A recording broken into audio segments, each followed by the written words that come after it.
고향 1926년. 저자 현진건. 대구에서 서울로 올라오는 차 중에서 생긴 일이다. 나는 나와 마주 앉은 그를 매우 흥미있게 바라보고 또 바라보았다. 두루마 기격으로 기모노를 둘렀고 그 안에서 옥양목 저고리가 내어 보이며 아랫도리엔 중국식 바지를 입었다. 그것은 그네들이 흔히 입는 유지 모양으로 번질번질한 암갈색 피륙으로 지은 것이었다. 그리고 발은 간발을 하였는데 집신을 신었고 고부가리로 깎은 머리엔 모자도 쓰지 않았다. 우연히 이따금 기묘한 모임을 꾸미는 것이다. 우리가 자리를 잡은 찻간에는 공교롭게 세 나라 사람이 다 모였으니 내 옆에는 중국 사람이 기대었다. 그의 옆에는 일본 사람이 앉아 있었다. 그는 동양 삼국 옷을 한 몸에 감은 보람이 있어 일본 말로 곧잘 철철 데이거니와 중국말에도 그리 서툴지 않은 모양이었다. 독고마대 오이대 대숫가. 어디까지 가십니까 하고 첫마디를 걸더니만 동경이 어떠니 대판이 어떠니 조선 사람은 고추를 끔찍이 많이 먹는다는 둥. 일본 음식은 너무 싱거워서 처음에는 속이 뉘역거린다는 둥. 횡설수설 짓거리다가 일본 사람이 엄지와 곤지, 손가락으로 자르게 끄는 꼿꼿한 윗수염을 비비면서 마지못해 까뜩까뜩하는 고개와 함께 소대숫가. 그렇습니까란 한마디로 코대답을 할 따름이요. 잘 받아주지 않음에 그는 또 중국인을 붙들고서 실랑이를 한다. 니쌍 나올취 니싱 썸마 하고 덤벼보았으나 중국인 또한 그 기름 낀 뚜한 얼굴에 수수께끼 같은 웃음을 띄울 뿐이요. 별로 대꾸를 하지 않았건만. 그래도 무에라도 연에 웅얼거리면서 나를 보고 웃어 보였다. 그것은 마치 짐승을 놀리는 요술쟁이가 구경꾼을 바라볼 때처럼 훌륭한 제 재주를 갈채해 달라는 웃음이었다. 나는 쌀쌀하게 그의 시선을 피해버렸다. 그 주적대는 꼴이 어쭙지 않고 밉살스러웠다. 그는 잠깐 입을 닫히고 무료한 듯이 머리를 더걱더걱 긁기도 하며 손톱을 이로 물어뜯기도 하고 멀거니 창 밖을 내다보기도 하다가 암만 해도 지절대지 않고는 못 참겠던지. 문득 나에게로 향하며 어디꺼정 가는 기호라고 경상도 사투리로 말을 붙인다. 서울까지 가오. 그런 기요. 참 반갑구마. 나도 서울꺼정 가는데. 그러면 우리 동행이 되겠구마. 나는 이 지나치게 반가워하는 말씨에 대하여 무어라고 대답할 말도 없고 또 굳이 대답하기도 싫기에 덤덤히 입을 닫혀버렸다. 서울에 오래 살았는기요? 그는 또 물었다. 6, 7년이나 됩니다. 조금 성가시다 싶었으되 대꾸 않을 수도 없었다. 에이구 오래 살았구마. 나는 처음 길인데 우리 같은 막벌이꾼이 차를 내려서 어디로 찾아가야 되겠는기요? 일본으로 말하면 기지냐도 같은 것이 있는기요. 하고 그는 답답한 제 신세를 생각했던지 찡그려 보였다. 그때 나는 그의 얼굴이 웃기보다 찡그리기에 가장 적당한 얼굴임을 발견하였다. 군데군데 찢어진 경성드뭇한 눈썹이 오로리 일어서며 아래로 축 처지는 서슬에 양미간에는 여러 가닥 주름이 잡히고 광대뼈 위로 뺨살이 실룩실룩 보이자 두 볼은 쪽 빨아든다. 입은 소태나 먹은 것처럼 왼편으로 삐뚤어지게 찢어 올라가고 조이던 눈엔 눈물이 괜 듯 30세밖에 안 되어 보이는 그 얼굴이 10년가량은 늙어진 듯 하였다. 나는 그 신산스러운 표정에 얼마쯤 감동이 되어서 그에게 대한 반감이 풀려지는 듯 하였다. 글쎄요, 아마 노동 숙박소란 것이 있지요. 노동 숙박소에 대해서 미주알 고주알 묻고 나서 시방 가면 무슨 일자리를 구하겠는기요? 라고. 그는 매달리는 듯이 또 재우쳤다. 글쎄요, 무슨 일자리를 구할 수 있을는지요. 나는 내 대답이 너무 냉랭하고 불친절한 것이 죄송스러웠다. 그러나 일자리에 대하여 아무 지식이 없는 나로서는 이외에 더 좋은 대답을 해줄 수가 없었던 것이다. 그 대신 나는 은근하게 물었다. 어디서 오시는 길입니까? 고향에서 오누마 하고. 그는 한숨을 쉬었다. 그러자 그의 신세 타령의 실마리는 풀려나왔다. 그의 고향은 대구에서 멀지 않은 K군 H란 외딴 동리였다. 한백호 남짓한 그곳 주민은 전부가 역둔토를 파먹고 살았는데 역둔토로 말하면 사삿집 땅을 붙이는 것보다 떨어지는 것이 후하였다. 그러므로 넉넉지는 못할 망정 평화로운 농촌으로 남부럽지 않게 지낼 수 있었다. 그러나 세상이 뒤바뀌자 그 땅은 전부가 동양척식 회사의 소유에 들어가고 말았다. 직접으로 회사의 소장료를 바치게나 되었으면 그래도 나으련만 소위 중간 소작인이란 것이 생겨나서 저는 손에 흙 한 번 만져보지도 않고 동척엔 소작인 노릇을 하며 실작인에게는 지주 행세를 하게 되었다. 동척의 소장료를 물고 나서 또 중간 소작인에게 긁히고 보니 실작인의 손에는 소출의 3알도 떨어지지 않았다. 그 후로 죽겠다, 못 살겠다 하는 소리는 중이 연불하듯 그들의 입길에서 오르내리게 되었다. 남부여대하고 타처로 유리하는 사람만 늘고 동리는 점점 쇠진해 갔다. 지금으로부터 9년 전 그가 17살 되던 해봄에 그의 나이는 실상 26이었다. 가난과 고생이 얼마나 사람을 늙히는가.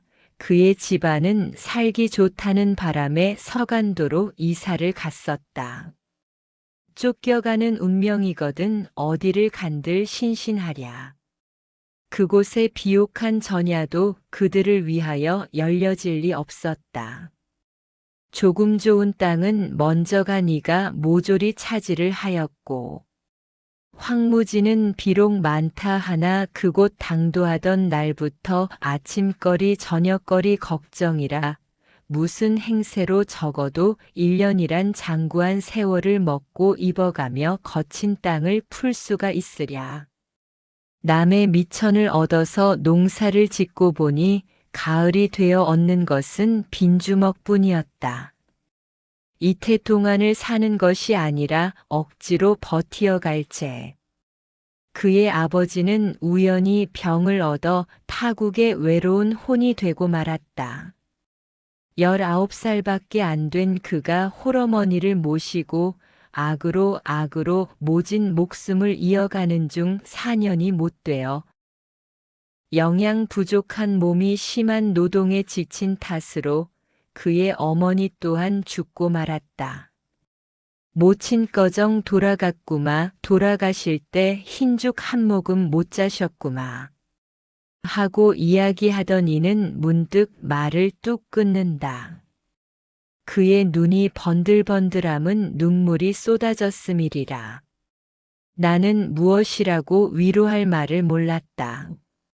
한동안 머뭇머뭇이 있다가 나는 차를 탈 때에 친구들이 사준 정종병 마개를 빼었다. 찻잔에 부어서 그도 마시고 나도 마셨다. 악착한 운명이 던져준 깊은 슬픔을 술로 녹이려는 듯이 연거푸 5잔을 마신 그는 다시 말을 계속하였다. 그 후 그는 부모 잃은 땅에 오래 머물기 싫었다. 신의주로 안동현으로 품을 팔다가 일본으로 또 벌이를 찾아가게 되었다. 구주 탄광에 있어도 보고 대판 철공장에도 몸을 담아보았다. 벌이는 조금 나았으나 외롭고 젊은 몸은 자연히 방탕해졌다. 돈을 모으려야 모을 수 없고 이따금 우람한 치받치기 때문에 한 곳에 주접을 하고 있을 수 없었다.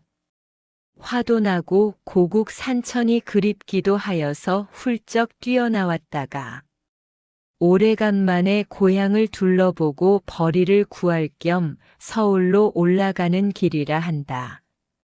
고향에 가시니 반가워하는 사람이 있었디가. 나는 탄식하였다. 반가워하는 사람이 다 뭐기요. 고향이 통 없어졌더마. 그렇겠지요. 9년 동안이면 퍽 변했겠지요.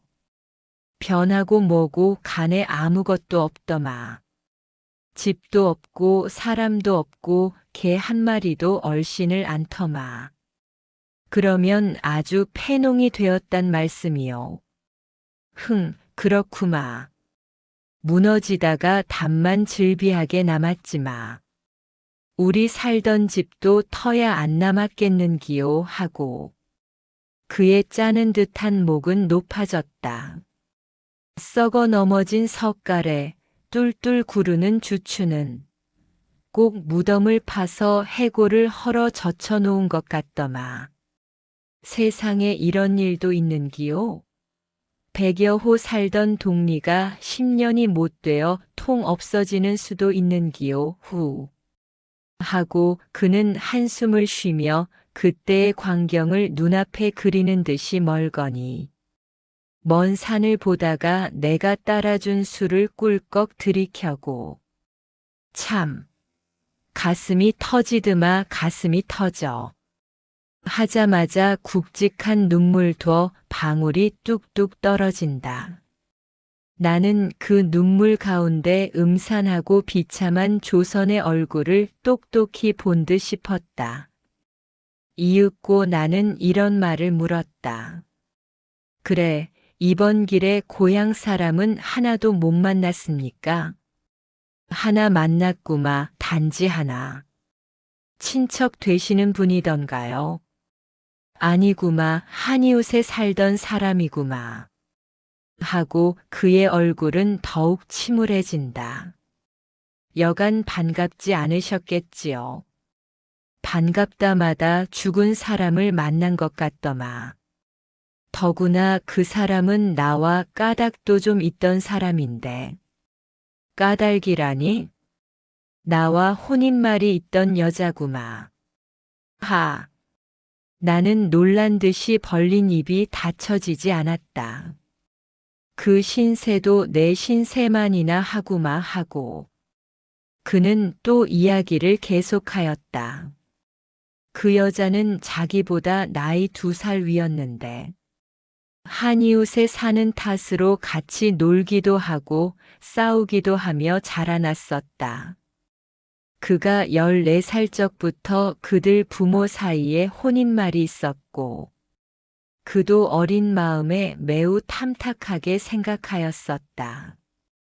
그런데 그 처녀가 17살 된 겨울에 별안간 간 곳을 모르게 되었다. 알고 보니 그 아비 되는 자가 20원을 받고 대구 유곽에 팔아먹은 것이었다. 그 소문이 퍼지자 그 처녀 가족은 그 동리에서 못 살고 멀리 이사를 갔는데 그 후로는 물론 피차에 한 번 만나보지도 못하였다. 이번에야 빈터만 남은 고향을 구경하고 돌아오는 길에 읍내에서 그 아내 될 뻔한 댁과 마주치게 되었다. 처녀는 어떤 일본 사람 집에서 아이를 보고 있었다. 권녀는 20원 몸값을 10년을 두고 갚았건만 그래도 주인에게 빚이 60원이나 남았었는데 몸에 몹쓸 병이 들고 나이 늙어져서 산송장이 되니까 주인 되는 자가 특별히 빚을 탕감해주고 작년 가을에야 놓아준 것이었다. 권녀도 자기와 같이 10년 동안이나 그리던 고향에 찾아오니까 거기에는 집도 없고 부모도 없고 쓸쓸한 돌무더기만 눈물을 자아낼 뿐이었다. 하루 해를 울어보내고 읍내로 들어와서 돌아다니다가 10년 동안에 한마디 두마디 배워두었던 일본 말 덕택으로 그 일본 집에 있게 되었던 것이었다. 암만 사람이 변하기로 어째 그렇게도 변하는기요. 그 숱 많던 머리가 훌렁 다 벗어졌더마. 눈은 푹 들어가고 그 이들이들하던 얼굴빛도 마치 유산을 끼얹은 듯 하더마. 서로 붙잡고 많이 우셨겠지요. 눈물도 안 나오드마. 일본 우동집에 들어가서 둘이서 정종만 10병 따라 뉘고 헤어졌구마. 하고 가슴을 짜는 듯이 괴로운 한숨을 쉬더니만 그는 지낸 슬픔을 새록새록이 자아내어 마음을 새기기에 지쳤음이더라. 이야기를 다 하면 무얼 하는기요. 하고 쓸쓸하게 입을 다문다. 내 또한 너무도 참혹한 사람 살이를 듣기에 쓴물이 났다. 자, 우리 술이나 마저 먹읍시다. 하고 우리는 서로 주거니 받거니 한돼 병을 다 말리고 말았다. 그는 취웅에 겨워서 우리가 어릴 때 멋모르고 부르던 노래를 은조렸다.